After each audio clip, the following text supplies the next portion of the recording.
चारवाक के प्रति हम काफ़ी बातें कर चुके हैं। चारवाक आज की दुनिया का वैसे कहा गया तो एक सबसे बड़ा मोटिवेशनल तत्ववेत्ता है। हालांकि वो मोटिवेशन हम इसलिए नहीं ले पाए क्योंकि चारवाक का जो फलसफा है वो हम तक ठीक ढंग से पहुंचा नहीं। आज के जो भी मोटिवेशनर्स है इनडायरेक्टली चारवाक की ही बातें आपको सुनाते हैं, आप तालियां बजाते हैं, मोटिवेट भी शायद हो जाते हैं, मगर आप ये समझते नहीं कि तत्व ज्ञान का जो मूल है वो चारवाक ने हजारों साल पहले बोया था। चारवाक का नाम लिया तो लोगों के सामने ऋणम कृत्वा घृतम पिबेत इतनी ही बात आती है। लोगों को ये लगता है कि चारवाक इतना सुखवादी था कि वो पैसा कहाँ से आया उसकी परवाह नहीं करता था, वो कर्जा भी लिया तो उसे चलता था। मगर दोस्तों हालात कुछ और ही है। चारवाक को हमने बहुत ही गलत समझा। उसने कहा है कि आप राजा की नौकरी करके, व्यवसाय करके, गोपालन करके, खेती करके पैसा कमाओ और सुख में जियो। अगर आपको पैसा आपके पास नहीं है तो आप कर्जा लो तो भी आप सुख में जियो। ये उसने कहा जरूर है। हम इतना आधा ही सुनते हैं। हम ये नहीं सोचते कि कर्जा देगा कौन। जिसके पास कर्जा चुकाने की कैपेसिटी होती है उसे ही लोग कर्जा देंगे, ये तो बात जाहिर है। आपको मुझे कैपेसिटी नहीं है तो सगा भाई भी 1 रुपये का कर्जा भी नहीं देगा। तो चारवाक जो कहता है कि कर्जा लेने के लिए भी बैंक भी आपके पास क्या अमानत है, आपके पास क्या जायदाद है ये देखती है पहले, तो भी आपको कर्जा मिलता है। ऐसे ही आयरे गहरे को कर्जा नहीं मिलता। ये बात समझ लेनी इसलिए जरूरी है क्योंकि सुखवाद जो है, सुखवाद का मतलब कहीं डाका डालो पैसा कमाओ, ऐसा नहीं है। इमोशनल ब्लैकमेलिंग करो, पैसे बचाओ और उसका खुद के स्वार्थ के लिए, निजी स्वार्थ के लिए उपयोग करो और मजे लूटो, ऐसा उसका अर्थ कतई नहीं है। चारवाक ने गलती से भी कहीं भी ऐसा नहीं कहा जो इमोरल हो, अनैतिक हो, नीतिमत्ता के दायरे के बाहर का हो, और ऐसा उस ढंग से पैसा कमाने की बात उसने कभी नहीं कही। जबकि आज की दुनिया में हम देखते हैं हमारे देश में, भारत में, कि हमारे राजनीतिज्ञ है चोरियाँ करते हैं, भ्रष्टाचार करते हैं, हमारे बाबू लोग भ्रष्टाचार करते हैं, हमारे जो पूंजीपति है, बड़े बड़े कारखाने लगाने वाले लोग, ये समाजवाद की वजह से उन्हें भी पैसा खिलाना पड़ता है, उसे उसे पैसा खिलाना पड़ता है, इसलिए वो भी जो खिलाना पड़ता है उसे कमाना पड़ता है, तो वो कहीं ना कहीं चोरी करता जरूर है। कहाँ टैक्स में चोरी करेगा, कहीं और चोरी करेगा, मगर चोरी करेगा जरूर।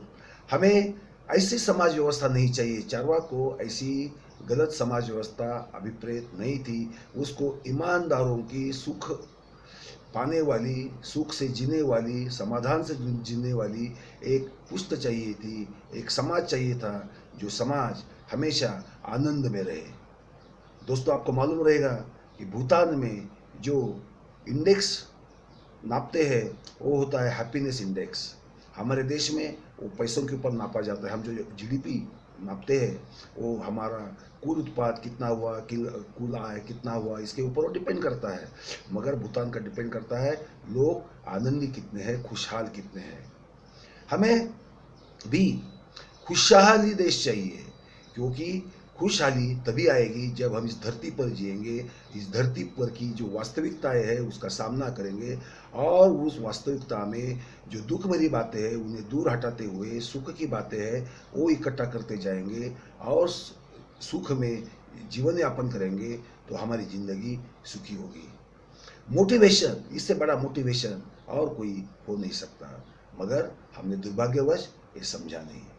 आज हम मोटिवेटर्स को सुनते हैं, बड़े मोटिवेट हो भी जाते हैं, इंस्पायर हो जाते हैं, बड़े बड़े लोगों के चरित्र हमारे सामने रखे जाते हैं, बड़े बड़े कोट्स दिए जाते हैं। मगर ध्यान में रखो, बड़े लोगों के कोट हमें क्यों चाहिए? हम ही इतना बड़ा बने कि हम जो बोले वही कोट हो। ये करने के लिए हमें ये चाहिए कि हम जिंदगी का हर पल का उपयोग सुख के लिए, साधन संसाधन पाने के लिए कैसा करें, ये हमारे सामने का पहला सवाल होना चाहिए। हर व्यक्ति के जीवन में एक ध्येय होता है, एक मकसद होता है, एक एम होता है। वो एम पाने के लिए जो जो संसाधन है उसे जुटाने ही पड़ेंगे। अगर वो अपना ध्येय पाने के लिए संसाधन जुटा नहीं पाया तो वो अपने ध्येय स्थान तक कभी भी पहुंच नहीं सकता। ये भी बात हम आसानी से समझ सकते हैं।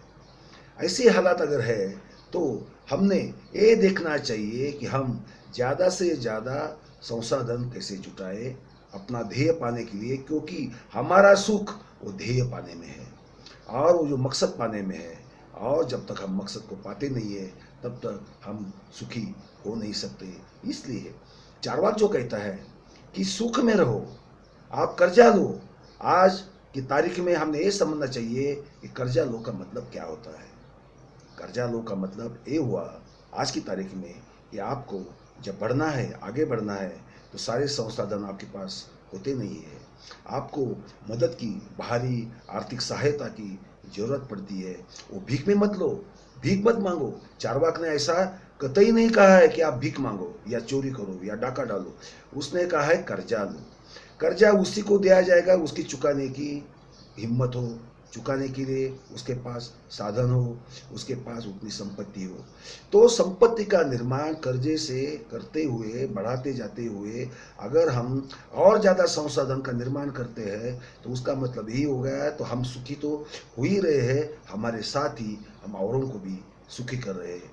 क्योंकि सुख संसाधन जो है वो पैसों से, धन से आता है और धन वास्तव है। धन कोई कल्पना नहीं है। आप माया, मोह, मोक्ष, आत्मा, परमात्मा, ये सब कल्पना में आप देख सकते हैं। आप भगवान की पूजा करो, आपको भगवान भी कल्पना में दिखेगा, मगर वास्तव जीवन में आपको पैसे ही चाहिए। पैसा भगवान नहीं देता, पैसा आपके कर्म से ही आपको मिलेगा। आपको नाम मिलेगा, प्रतिष्ठा मिलेगी, आपके कर्म से ही मिलेगी, भगवान से वो नहीं मिलेगी। भगवान है तो है, नहीं है तो नहीं है। श्रद्धा रखनी है तो जरूर रखिए। आपको अगर समाधान मिलता है वो श्रद्धा रखने में कोई हर्ज नहीं।